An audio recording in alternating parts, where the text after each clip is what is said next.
Welcome back, everybody. In this video, our focus is going to be lesson number 63.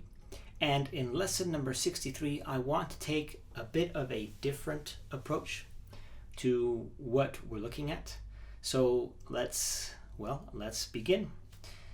The melody is in the bass, so you're going to make sure that the melody is louder than, or the bass notes are louder than the accompaniment notes. So just make sure you play with your thumb a bit louder. And then these two notes, play a little bit softer. So on and so forth. What I want to go over with you is the contour of the melody. What I mean is the direction that the melody is going throughout the lesson. So the melody starts on E, right here. So it starts, we'll just leave it at that for now. It starts on E, and then it ends on D.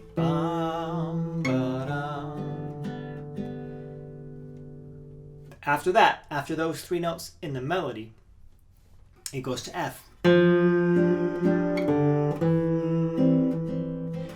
The melody is repeating rhythmically, the same rhythmic value, but the notes are a bit higher, right? We have E, C, D, and then we have F, which is one half step higher than E, F, D, E. So it's kind of doing the same thing, but it's bringing it up a notch. Dum, da, dum, ba, da, dum. Let's see where it goes after that. G. Now we're going up to G. Oops.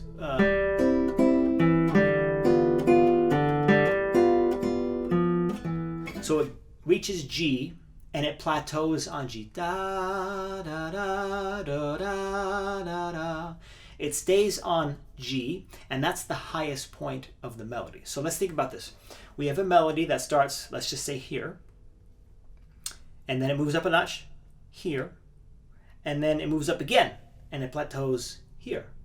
So dynamically, we can complement that by starting at a lower volume and gradually rising with the melody as it's moving up in register, or as it's moving up in pitch. Okay, so we can start lesson 63, piano, a little bit louder, a little bit louder, oops.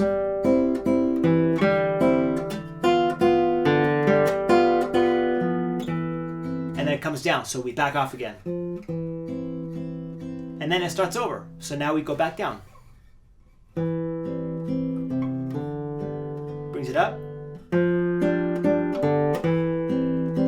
And then again it goes to G. So we're basically going up these steps, we're going back down, and then we're going up these steps again.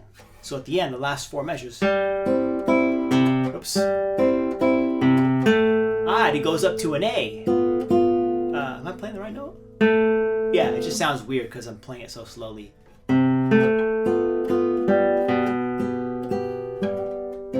So our highest note is the A on the third to last measure. So that should be our highest point in volume. That's where the lesson has arrived. It's finally gotten to where it's wanted to get to. We take these notches up, come back down. On measure 9, we start over, going up again, and then we go that one little extra mile to reach that A before it finally comes down all the way back down to B, and then C at the end. So if we can learn to train our eyes to follow the melodic contour, it's going to make a huge difference in the decisions we make, as opposed to just randomly saying, we're going to play loud here, we're going to play soft here because it sounds nice that way. 9 times out of 10, it'll sound nice for a reason. It'll sound, you're instinctively choosing making the right decision or the most effective choices.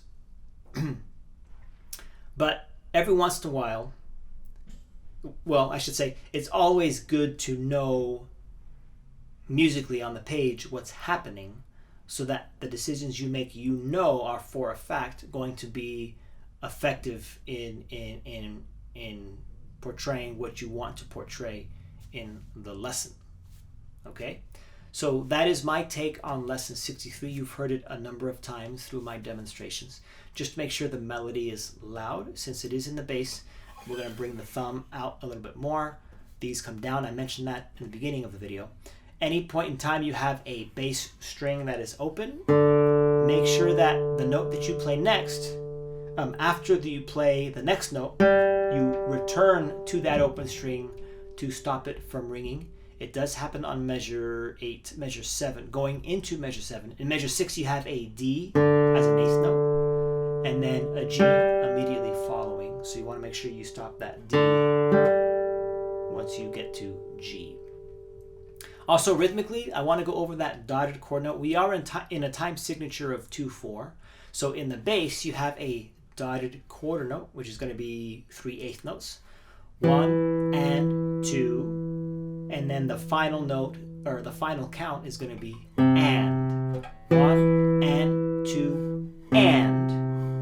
1 and 2 and. 1 and 2 and. 1 and 2 and. And then clearly you can see in the accompaniment voice, you have eighth rest. 1 and 2 and. 1 and 2 and. Those were the first two measures, by the way. 1 and 2 and 1 and 2 and 1 and 2 and 1 and 2 and then combined it would sound, which is like what I played earlier.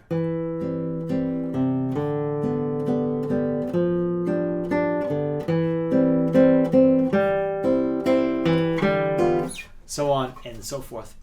So practice that lesson and see if you've been practicing, hopefully you've been practicing all of the previous lessons. See if you can start to describe for yourself what the melodies are doing in all of the other lessons. That will start to make more clear what the music is doing.